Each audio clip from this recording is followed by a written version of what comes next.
pumirma. Iwanan niya yung gamit niya dito sa biktima natin at sasabihin, iwanan ko sa yung gamit ko, pupunta sa kabilang mesa at kunwari meron siyang pinipirmahan.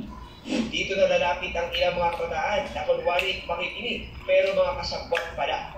Sa oras na nakawakan na ang kanyang gamit, habang may pirma sa kunwari petisyon, doon nagagalaw ang grupo para takutin ang biktima. Dinidiscuss na yung tungkol sa fraternity at doon na magsisimula yung pananakot nila at kukunin na yung cellphone niya, kukunin na yung PIN ng kanyang ATM at pag-withdraw na siya.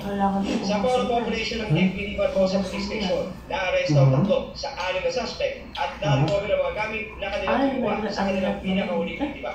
So hindi ito pagbubudod at kadalasan binibiktima nila ay yung mga estudyante. Tinutugis pa natin itong tatlo kasi baka makabuo na naman sila ng panibagong grupo dahil nakakulong yung tatlong kasamahan nila.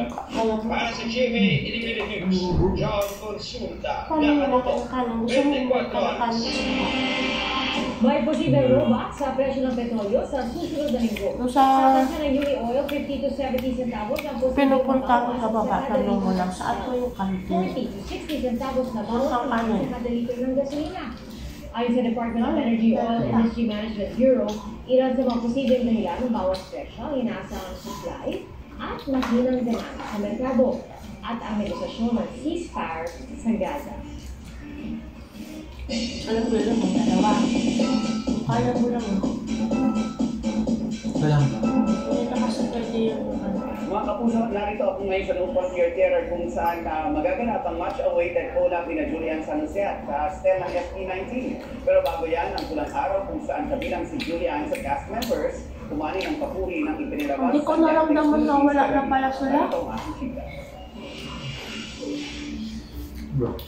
Parang hindi ko alam. Mapapanood na sa Netflix Philippines ang pulang araw na inaabangan ng marami. Kagabi, marami ang nag-abang sa pilot episode ito at naging trending topic pa siya sa X. Ang netizens may samot-saring papuri ang reaksyon sa first episode ng pulang araw. Mula sa cinematography, production design, at acting skills ng mga pita nito. Tearjerker at full of emotions Ano ba yun, ano? ang first UG? episode. Wala. Katabi lang daw ng ano yung laboratory eh. Tanong kayo lang sa amin. Alagay kantin. Ano